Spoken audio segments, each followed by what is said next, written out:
नमस्कार, शंखनाद न्यूज चॅनलच्या बातमीपत्रात आपल्या सगळ्यांचं स्वागत आहे। सुरुवातीला पाहणार आहोत मुख्य बातम्या। राधिका क्रिएशन्स पुणे नागपूर तर्फे इंडोनेशियातील बाली या ठिकाणी येत्या 27 आणि 28 मार्च रोजी 2 नाट्यप्रयोग सादर केले जाणार आहेत। लेखिका शुभांगी भडबडे आणि दिग्दर्शिका सारिका पेंडसे या 2 महिलांचा पुढाकार असलेली 2 हिंदी नाटके नागपूरची 20 कलावंतांची चमू बालीमध्ये सादर करणार आहे। ही चमू 23 मार्च रोजी नागपूरहून बालीसाठी रवाना होईल। शुभांगी भडबडे लिखित व सारिका पेंडसे दिग्दर्शित स्वामी विवेकानंद या नाटकाचा 169वा प्रयोग बाली येथे 27 मार्चला 11 वाजता UHN बांगली येथे होणार आहे। तर सियावर रामचंद्र की जय या नाटकाचा 25व्या रौप्य महोत्सवी प्रयोग 28 मार्च रोजी सायंकाळी 7 वाजता गिऑक्स येथे सादर होणार आहे। या दोन्ही नाटकांचे दुबई व लंडन येथेही याआधी यशस्वीरित्या प्रयोग झालेले असून हे विशेष। बाली येथे होत असलेल्या या दोन्ही प्रयोगांकरिता प्रथमच Indian council for cultural relations ने मदतीचा हात पुढे केला असून त्यांच्या प्रयत्नामुळेच 20 जणांची चमू घेऊन बाली येथे जाणे व तेथे प्रयोग सादर करणे शक्य होणार आहे, असे सारिका पेंडसे म्हणाल्या। याशिवाय बाली येथील रहिवासी पद्मश्री ऋषिपुत्र इडा तसेच केंद्रीय कायदेमंत्री अर्जुन मेघवाल यांचे सुपुत्र नवीन मेघवाल यांच्या सहयोगामुळे या प्रयोगांचे बाली येथे सादरीकरण होणार आहे, असेही त्यांनी सांगितले। एक तो काय की 2 नाटकांमध्ये एक तर स्वामी विवेकानंद हा आपला भारतीय संस्कृतीचा एक प्रतीक आहे। स्वामी विवेकानंद यांना जगभरात ॲक्सेप्टन्स जे मिळालं त्यांच्या विचारांमुळे मिळालं आणि आपला जो स्वामी विवेकानंद आहे तो युवकांकरता आपण सादर केलेला आहे। तर इंडियन कल्चरमधले युवकांकरता असलेले विचार स्वामी विवेकानंद या नाटकातून आपण दुसऱ्या एका देशामध्ये पोहोचवतो आहे। याआधी आम्ही ते लंडनला पोहोचवले, त्याच्या अगोदर दुबईला पोहोचवले।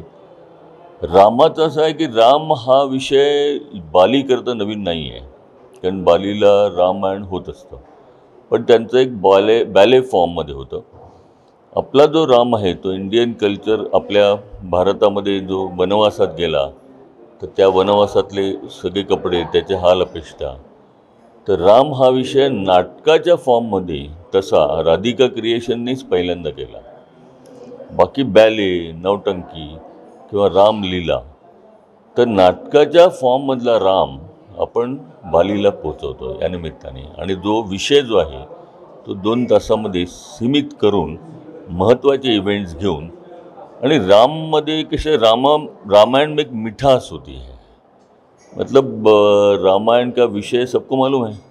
सीता हरण हुआ था ये किसी को मालूम नहीं, ऐसा कोई व्यक्ति नहीं, लेकिन फिर भी लोग उसे बड़े चाव से देखते हैं कि राम ने रावण को कैसे मारा, रावण और सीता का हरण कैसा हो गया। ये सभी जो प्रमुख इवेंट्स हैं वो हम इस नाटक के माध्यम से दूसरे देश के संस्कृति में लेके जाने का हमारा प्रयास है। त्याचं असं आहे की दोन्ही महिला याच्यात पुढाकार घेतात आहेत। म्हणजे महिलांनी लिहिलेलं आहे, एका महिलेने, त्यांचं वय आज जवळपास 80 वर्षात आहे। त्यांचा जो अनुभव आहे 60-70 कादंबऱ्यांचा तो नाटकाच्या माध्यमातून त्यांनी हा विषय पोहोचवलेला आहे आणि महिलेने दिग्दर्शित केलेला आहे। आता 2 महिला भारतीय संस्कृतीला घेऊन विदेशात चालले आहेत आणि स्वामी विवेकानंदसुद्धा ते तिथपर्यंत तो पोहोचवतात आहेत, हे महत्त्वाचं। आणि विशेषतः मी असं म्हणेन बालीसारख्या इंडोनेशियाला जाऊन नागपुरातली ही पहिलीच टीम असावी। याच्या आधी UKला गेलेले आहेत, अमेरिकेत तर आम्ही जाणार होतो पण ते पेंडेमिकमुळे राहिलं। दुबईला मात्र आम्ही हिंदू मॉन्क पोहोचवला, त्या महिलांनी पोहोचवलं, म्हणजे माझं तर सपोर्ट आहे मागणं त्यांना। तर तसं हे बालीला या 2 महिला नागपुरातली टीम घेऊन 20 जणांची हिंदीमध्ये तिथे सादर करणार आहे आणि तिथल्या लोकांना नॅरेशन आम्ही इंग्लिशमध्ये करतो आहे, कारण त्यांच्यापर्यंत विषय पोहोचावा म्हणून। स्वामी विवेकानंद या नाटकातील स्वामी विवेकानंदांच्या प्रमुख भूमिकेत शंतनू मंगरुळकर आणि ललित घवघवे राहणार असून सियावर रामचंद्र की जय या नाटकातील रामाच्या प्रमुख भूमिकेत अनिल पालकर राहणार आहेत। दोन्ही नाटकांचे सादरीकरण हिंदीत होणार असून निवेदन इंग्रजी भाषेत राहणार आहे। त्याकरिता विद्या नागरे आणि मेधा भांडारकर यांचे सहकार्य लाभले आहे। या नाट्यप्रयोगाकरिता रंजन कला मंदिर, डॉक्टर सुषमा पनकुले आणि संजीव खटी यांचे विशेष आभार व्यक्त करण्यात आले। पत्रकार परिषदेला संजय पेंडसे, सारिका पेंडसे, शुभांगी भडबडे यांची उपस्थिती होती। कॅमेरामॅन प्रवीणसह सनी भोंगाडे, शंखनाद न्यूज, नागपूर। चंद्रपूर लोकसभा मतदारसंघात आजपासून उमेदवारी अर्ज भरण्याची सुरुवात झाली। आज पहिल्या दिवशी एकही उमेदवारी अर्ज दाखल झाला नाही। उमेदवारी अर्ज मिळण्याच्या कक्षातून एकूण 13 अर्ज वितरित झाले। चंद्रपूर लोकसभा क्षेत्रात 19 एप्रिल रोजी मतदान होणार आहे। 27 मार्च पर्यंत उमेदवारी अर्ज भरता येणार आहेत। जिल्ह्यात आदर्श आचारसंहिता अंमलबजावणीसाठी प्रशासन सज्ज झाले आहे। स्थिर व फिरत्या पथकांच्या माध्यमातून वाहनांची व निवडणूक विषयक बाबींची तपासणी केली जात आहे। अद्याप भाजप व्यतिरिक्त कोणत्याही पक्षाने आपल्या उमेदवाराची अधिकृत घोषणा केलेली नाही। शंखनाद न्यूजसाठी ब्युरो रिपोर्ट। लोकसभा निवडणुकीच्या संदर्भात प्रशासन सर्व तयारी सुरू केलेली आहे। आजपासून नॉमिनेशनच्या प्रक्रिया सुरू झालेला आहे, ते 27 पर्यंत चालेल। आजच्या दिवशी कोणताही नॉमिनेशन पत्र आले नाही। आपला पूर्ण जिल्ह्यामध्ये आणि चंद्रपूर लोकसभा कॉन्स्टिट्युएन्सीमध्ये पूर्ण तयारी सुरू झालेली आहे।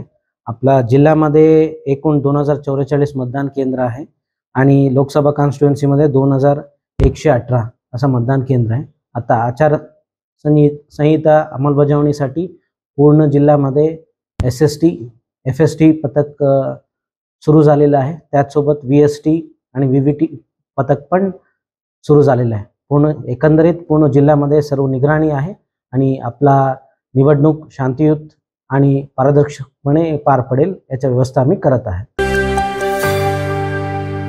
काही दिवसांपूर्वी नाशिकला ड्रग्सचा मोठा साठा जप्त करण्यात आला होता। त्याचे थेट कनेक्शन 40 गावाशी उघड झाले होते। अशातच आता पुन्हा भुसावळ येथे दिनांक 19च्या रात्री बाजारपेठ पोलिसांनी 2 जणांना ड्रग्ज बाळगत असताना राष्ट्रीय महामार्ग 53वर अटक केली। या कारवाईत तब्बल 73 लाखांचे मेथाक्वालोन जप्त करण्यात आले आहे। नाशिक येथे मेथाक्वालोन नावाच्या ड्रग्सचा मोठा साठा जप्त करण्यात आला होता। त्यावेळेस 40 गाव व नाशिक असे कनेक्शन उघड झाले होते। त्यानंतर अल्पशा प्रमाणात जळगावमधून मेटाक्विन नावाचा अंमली पदार्थ जप्त केला होता। आता पुन्हा मोठा साठा सापडल्याने खळबळ उडाली आहे। बाजारपेठ पोलीस स्टेशनला कार्यरत असलेले प्रशांत सोनार या कर्मचाऱ्याला मेथाक्वालोनचा पांढऱ्या रंगाच्या बारीक दाणेदार मादक पदार्थांचा मोठा साठा घेऊन 2 जण फिरत असल्याची माहिती मिळाली। याबाबत DYSP कृष्णांत पिंगळे, बाजारपेठ पोलीस निरीक्षक गजानन पडघम व इतर सहकाऱ्यांनी राष्ट्रीय महामार्ग क्रमांक 53वर असलेल्या हॉटेल मधुबन जवळ 2 जणांना संशयितरित्या फिरत असताना अटक केली। या दोघांची झडती घेतली असता त्यांच्याकडून 910 ग्रॅम मेथाक्वालोन, ज्याची किंमत 72,80,000 रुपये इतकी आहे, तो जप्त करण्यात आला। मेथाक्वालोन साठा व 20,000 किमतीचे 2 मोबाईल जप्त केले। काल SDPO भुसावळ कृष्णात पिंगलेला एक गोपनीय माहिती प्राप्त झाले होते। गोपनीय माहितीनुसार काही लोकांनी ड्रग्ज विकण्याचे प्रयत्न चालू होते। त्यानुसार त्यांनी एक ट्रॅप लावण्यात आला। ट्रॅपसोबत सरकारी पंचांना पण हॉटेल मधुबन हॉटेलला ही ट्रान्झॅक्शन झालं होते। तिथं ट्रान्झॅक्शन ट्रॅपमध्ये सक्सेसफुल ट्रॅप झालं। तिथं 2 आरोपी त्या जागेवर आले होते। आरोपींचं नाव आहे कुणाल तिवारी, जोसेफ जान वाडोदियार। हे दोन्ही लोकांनी त्या ठिकाणी आल्यानंतर त्यांचं 2 लोकांचं पूर्णपणे सर्च केल्यानंतर त्यांच्या हातात आणि त्यांच्या बॅगमध्ये शॅकमध्ये ओव्हरऑल 917 ग्राम MD सापडले होते।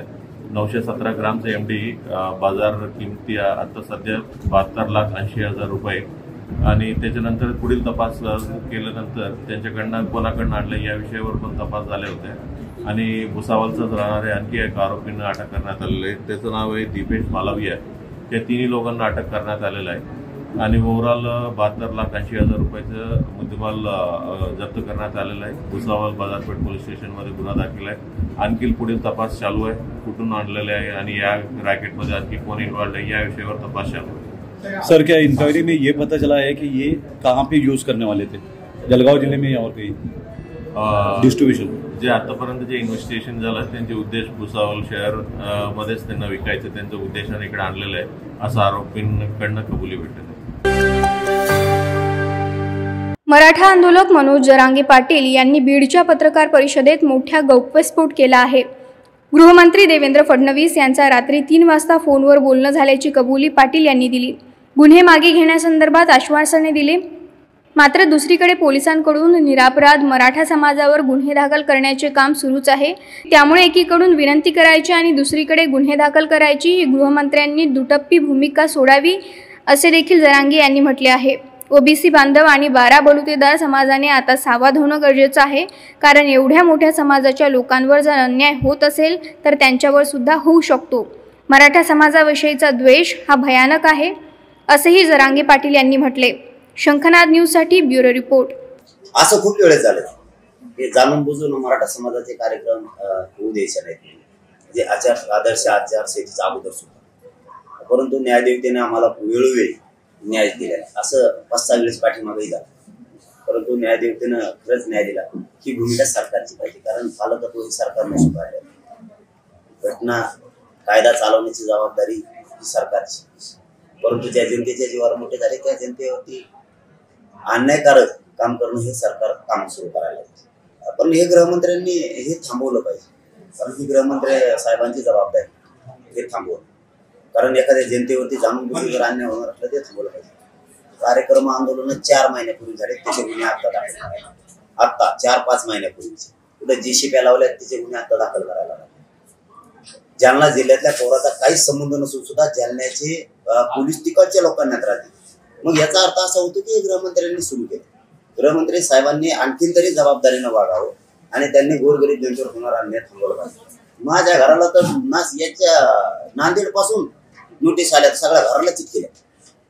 काय मिळणार आहे गृहमंत्र्यांना? मी नाही हटणार, मी फुटणार बी नाही, हटणार बी नाही, आरक्षण तर घेणारच आहे. मी फक्त आता आदर्श आचारसंहितेचं पालन करणार आहे, मी कायद्याला मानणार आहे, मी पालन करणार आहे.